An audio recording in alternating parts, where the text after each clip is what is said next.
서울 을지로 골목 깊숙한 곳, 낡은 빌딩 지하에 자리 잡은 꿈탐정사무소에는 어둑한 형광등이 깜빡이고 있었다. 좁고 긴 계단을 따라 내려가면 마주하는 손님이 거의 끊이지 않는 이곳은 흔치 않은 사건을 해결하는 장소였다. 바로 꿈속에서 벌어지는 신비한 사건들을 조사하는 곳이었다. 매일 같은 악몽을 꾸는데 그 안에서 누군가 날 쫓아요. 남편이 꿈속에서 모르는 사람의 이름을 부르며 울고 있어요.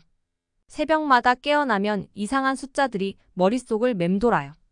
이런 의뢰를 맡아 해결하는 사람은 바로 차미몽 탐정이었다. 36살인 그는 특별한 능력을 가지고 있었다. 의뢰인의 꿈속으로 들어가 사건을 조사할 수 있는 힘이었다. 하지만 그에게는 엄격한 규칙이 하나 있었다. 꿈속에 머무를 수 있는 시간은 딱 3시간.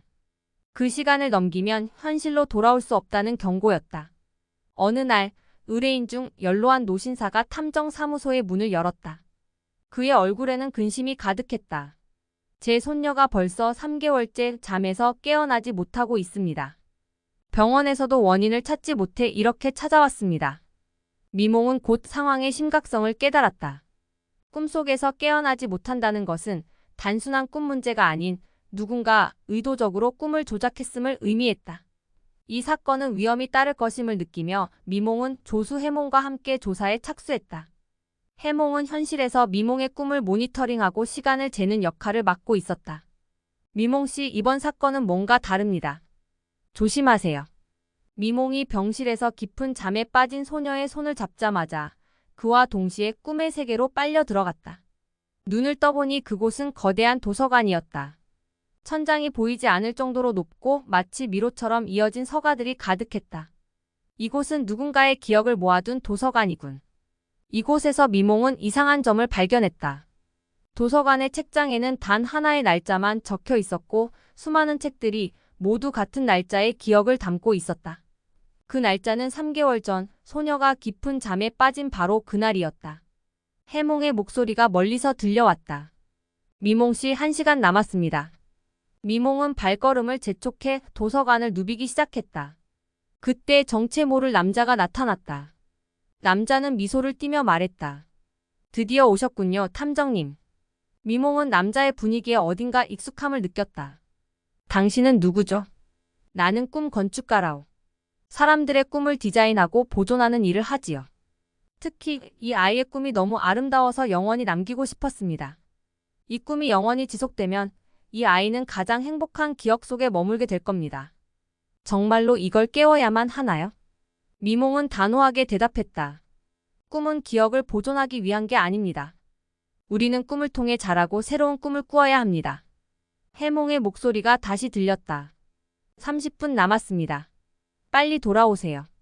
그러나 남자는 꿈을 지키려는 듯 미몽을 가로막았다. 치열한 설정 끝에 미몽은 비로소 진실을 깨달았다. 꿈 건축가의 정체는 다름 아닌 소녀의 돌아가신 아버지였다. 딸과 마지막 행복한 순간을 영원히 남기고 싶은 아버지의 간절한 마음이 꿈속 세계에서 강력한 기억으로 남아있던 것이었다. 이렇게 해서라도 아이의 행복을 지키고 싶었습니다. 이곳에서라면 나도 그 아이와 함께 있을 수 있으니까요.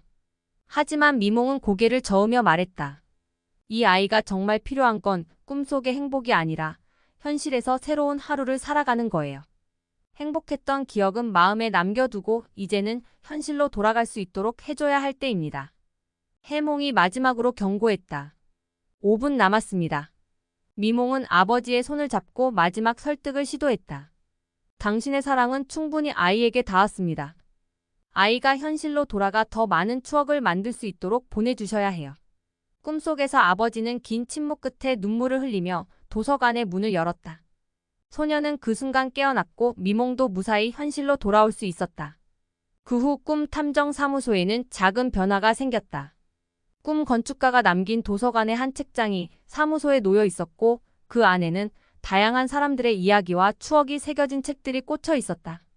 미몽은 그제야 깨달았다. 꿈은 영원히 간직하기 위한 것이 아니라 현실로 돌아오기 위한 짧은 여정이라는 것을. 이제는 의뢰인들에게도 새로운 마음가짐으로 전하고 있었다. 꿈은 깨기 위해서 존재합니다. 필요하다면 깨어날 수 있게 돕겠습니다.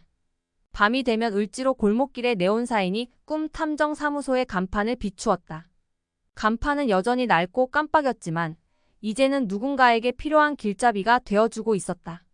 만약 당신이 해묵은 꿈에 대한 질문이 있다면 을지로의 어두운 골목을 찾아보길 바란다.